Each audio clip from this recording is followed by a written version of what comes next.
Et si je te disais que la seule chose qui te sépare de la vie que tu veux, c'est ce que tu tolères encore aujourd'hui?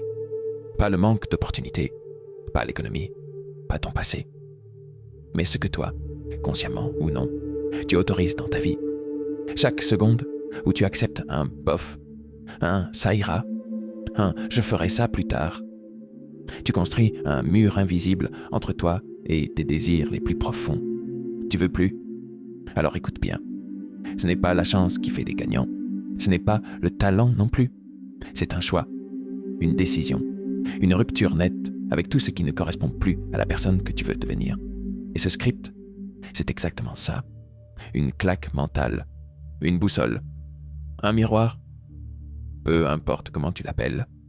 Il va te forcer à regarder où tu en es, et surtout jusqu'où tu pourrais aller si tu élevais enfin tes standards. Alors reste jusqu'à la fin, car ce que tu vas découvrir pourrait bien changer la trajectoire de ta vie. Le jour où tu cesses de tolérer l'ordinaire, ta vie bascule. Il y a un moment dans la vie où tu dois te regarder en face et reconnaître une vérité brutale. Tu obtiens ce que tu tolères, ce que tu vis aujourd'hui, tes résultats, tes relations, ta santé, ton compte bancaire. Ce n'est pas un hasard. C'est une réponse directe au niveau de standards que tu as accepté jusqu'ici. Et si tu veux tout changer, il va falloir exiger plus, pas un peu plus, beaucoup plus.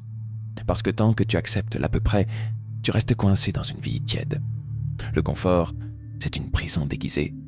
Elle t'apaise aujourd'hui, mais elle vole ton potentiel demain.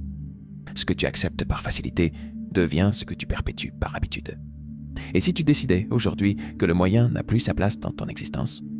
Et si, à partir de maintenant, ça ira, ne suffisait plus? Tu verrais que le monde ne te donne pas ce que tu veux. Il te donne ce que tu tolères. Rappelle-toi, tu n'attires pas ce que tu veux. Tu attires ce que tu es prêt à exiger de toi-même. Le problème, ce n'est pas ton environnement. Ce n'est pas ta famille. Ce n'est même pas la chance. Le problème, c'est que tu n'as peut-être jamais élevé la barre pour toi-même. Tu n'as jamais dit « À partir d'aujourd'hui, je ne me contenterai que de l'excellence ». Et ce choix, aussi simple soit-il, peut déclencher une révolution intérieure. Mais attention, élever ses standards, ce n'est pas coller une étiquette de perfection. Ce n'est pas se flageller. C'est décider que tu mérites mieux et que tu vas construire mieux, peu importe le temps que ça prendra. Parce que le secret n'est pas dans les grandes décisions de vie. Il est dans les petits non au confort, aux excuses, aux compromis invisibles que tu fais chaque jour. Chaque fois que tu refuses de dire « tant pis » à ceux qui ne te respectent pas, tu déclares au monde « je monte de niveau et vous devrez vous ajuster ». Alors, maintenant, dis-moi, quel est le domaine de ta vie où tu acceptes trop peu et qu'est-ce que tu es prêt à exiger dès aujourd'hui? 2. Le mensonge invisible qui sabote ta vie. Tu ne t'en rends peut-être pas compte, mais tu vis peut-être chaque jour dans une prison que tu ne vois pas.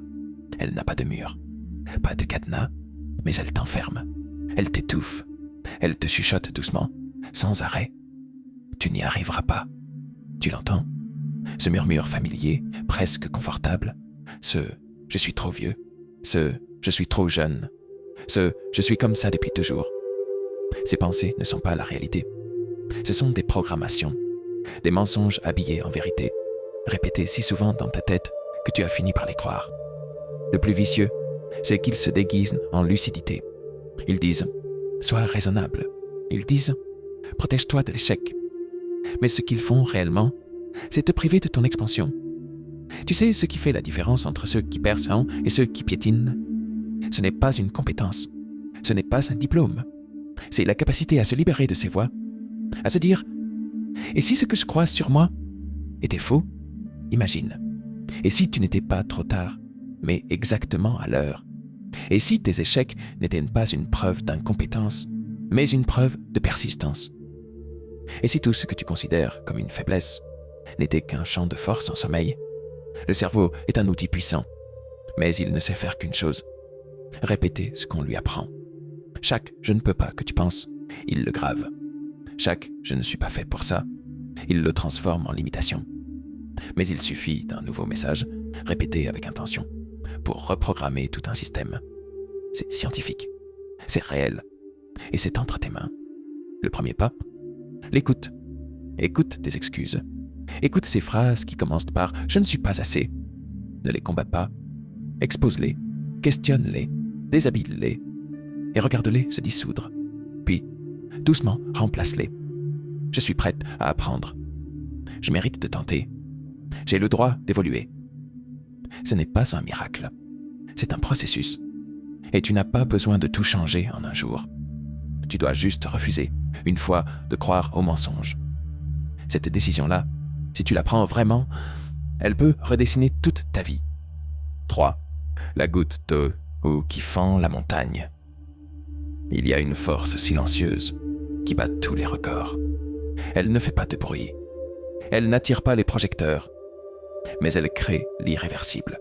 C'est la constance. On l'ignore souvent, car elle n'a rien de spectaculaire. Elle ne crie pas victoire. Elle ne publie pas ses efforts. Elle avance, doucement, inlassablement. Regarde la goutte d'eau. Fragile, inoffensive, presque insignifiante. Mais quand elle tombe encore et encore sur la même pierre, elle finit par la fendre. Elle ne cherche pas à impressionner. Elle fait ce qu'elle doit faire, jour après jour. Et c'est justement pour ça qu'elle gagne. Beaucoup cherchent le moment magique, le déclic, l'explosion. Mais ce qu'ils ignorent, c'est que la magie se cache dans la répétition. Un mot écrit chaque matin, un pas fait malgré la fatigue, une promesse tenue, même en silence. C'est dans ces gestes minuscules que l'impossible devient normal. Mais voilà, le monde glorifie la motivation, l'inspiration. Ces flammes qui brûlent fort mais ne durent pas. Et toi, on t'a peut-être appris à attendre d'être motivé. Mais la vérité, tu n'as pas besoin de flammes. Tu as besoin de brasier intérieur. Pas d'excitation, de discipline. Parce que ce n'est pas le talent qui change une vie, c'est la capacité à revenir, encore et encore, même quand personne ne regarde, même quand tu n'as pas envie, même quand rien ne bouge. Mais que tu choisis quand même d'avancer. Ce n'est pas glorieux, c'est brut, c'est rugueux, c'est parfois ingrat, mais c'est là que tu deviens inarrêtable. Les maîtres, les artistes, les bâtisseurs, ils ont tous compris une chose. Ce que tu fais chaque jour te façonne plus que ce que tu fais parfois avec passion. Alors ne te demande pas si tu vas exploser demain. Demande-toi si tu es capable de tomber 100 fois sur la même pierre, sans abandonner. Parce que le jour où elle se brise, le monde dira « Il a eu de la chance ». Mais toi, tu sauras que c'est de la constance. Et elle seule. 4. Tu n'es pas fatigué. Tu es testé. Tu crois que la vie t'en veut? Tu crois que c'est trop dur? Que t'en as marre? Parfait. C'est que tu es exactement là où tu dois être. Tu n'es pas en train de perdre. Tu es en train d'être testé. La vérité, c'est que tout le monde veut réussir. Jusqu'à ce que ça commence à faire mal. Tout le monde dit « Je suis prêt ». Jusqu'à ce que la réalité leur gifle le visage. Et toi, tu vas tenir combien de temps? Jusqu'au premier échec? Jusqu'à la première trahison? Jusqu'à ce que quelqu'un te dise que ce n'est pas possible? Tu crois que ceux qui réussissent n'ont pas connu ça? Tu crois que les plus grands n'ont jamais pleuré, douté, voulu tout arrêter? Non. La seule différence, c'est qu'ils ont décidé que la douleur ne les arrêterait pas. Ils se sont relevés.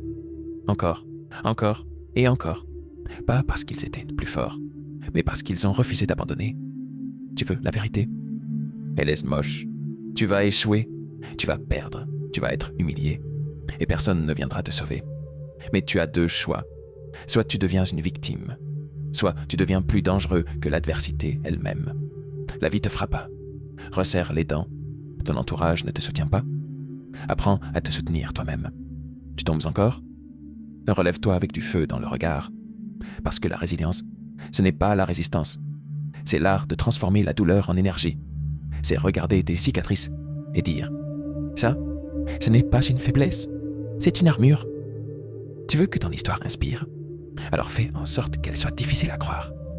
Accumule les presque, les « on m'a dit que non », les « j'ai failli abandonner ».